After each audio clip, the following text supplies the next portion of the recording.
Hello, my name is Ian Cherry of Whiskey Tango Firearms. Today I've been asked to talk about selecting a firearm as your first purchase. One of the most common things that we get from people when they're looking for a new firearm is, I want something small. The idea is, they think it's cuter, they think it's sweeter, and therefore they don't have to worry about it as much. But really that's kind of a bad direction to start in. The smaller the gun gets, the snappier it gets, the harder it is to shoot. Also a little bit harder to aim too, to a certain extent. So when you're selecting your first gun, my first suggestion is usually to go towards something that's a little bit bigger, that you'll enjoy shooting, so therefore you'll take it to the range and actually put some rounds through it. It's also a better option when you're defending yourself like in a home situation. Again, smaller gun, not great at any range, so you don't have any use for it except for when you're like in close quarters contact. And that's where something like this is really nice. This is very similar to the gun that I carry every day. It's a revolver, very reliable, kind of low capacity, it only shoots 5 rounds. I'm lucky I live in Sarasota, Florida, so it's a relatively safe area to live in. I can play the odds. If I was going to Fallujah or going to Detroit, I might probably carry something with a little bit more capacity and with the ability to reload a little bit faster. But for day-to-day shopping errands, going to the bank, this is a great gun for that. However, as soon as this gun comes out, it is no fun to shoot. I've tried mine at distance, and at 37 yards, could not hit anything. With my semi-automatic 9mm, which is also compact, I got all 10 shots at distance. So being able to get a hold of the gun and aim it is a really big thing when it comes to getting some rounds down range.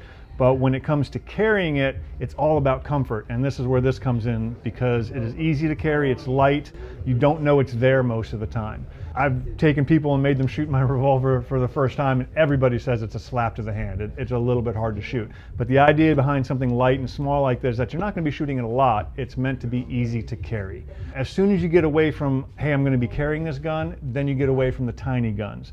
There are still some options like this Springfield Hellcat, which is similar to a SIG P365. They're small, they shoot a little bit like a bigger gun, but they're still easy to conceal.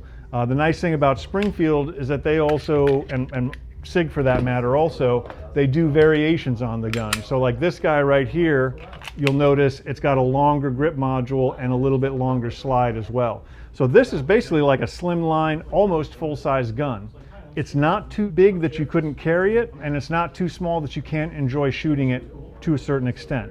So this is kind of like an in-between area that you can shoot for, no pun intended, that gives you a little bit of best of both worlds. It does allow for an optic if you wanted to add one on later on. Red dots are a great way to get faster sight acquisition, but they do have a learning curve to them, so you have to kind of learn your way through them to a certain extent. This is Glock's version, one of the first small, compact, slimline guns that came onto the market. These are great guns. There's tons of accessories for them. I know tons of people carry these every single day and they love them. Me personally, I fit better on a little bit more of an ergonomic grip rather than that straight back grip.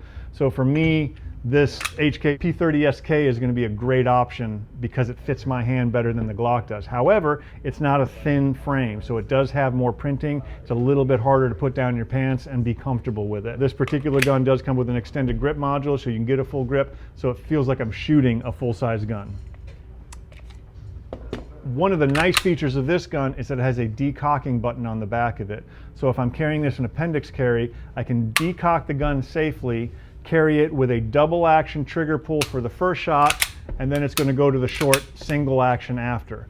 But by decocking the gun, I'm carrying a gun uncocked. It's about as 100% safe as you're going to get with a gun, because there's nothing engaged, nothing pre-cocked, nothing ready to go. You actually have to go through the manual cocking of the gun with the trigger, and then you can fire the gun.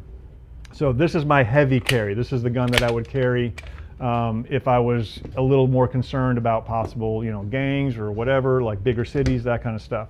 But like I said, my personal daily carry is this guy. As soon as you're out of the carry range completely, you're going to start talking about more of a full-size gun. This is I think it's about a 4-inch barrel, full-size grip. You can actually get your hands around it. One of the first things that I would suggest that you put on a gun is a flashlight, or make sure that you have a flashlight with you that you can carry. This is my daily carry. So you always have an option of identifying your target That's more important than anything else because you don't shoot at shadows, you don't shoot at movement, you only shoot at identifiable targets. So a flashlight's one of the first things that I want either near me or on my gun. And then we talked a little bit about the red dots, green dots, what have you. This is a full 5-inch barrel, green dot on there. It does give you a faster sight acquisition.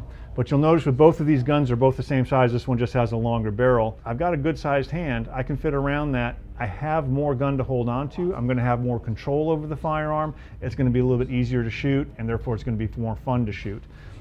You don't have to shoot the gun a lot to become proficient. Doing dry practice is one of the best ways to get your muscles up to working the gun, to get your familiarity with the gun to where you know it as well as you know the remote control for your TV or the controls on your car. You don't have to think about what you're doing. You just know where those buttons are. You know where the brake pedal is. You know how to move the steering wheel. When you get to that same place with your firearm, you'll have the confidence to know that if this situation is survivable, I've got a pretty good chance of surviving it. Stay away from the mindset of I want something small and light and such unless you're actually getting to the carry stage. Small, light for carry is great. Medium size to full size is going to be much more enjoyable gun to shoot, and it's going to be a much safer gun to shoot in general. It also gives you a little bit more range at the same time. So thank you for listening to me babble on about guns for a little while. It's one of my favorite subjects, and I'm happy to talk about it, and I'm glad you're happy to listen.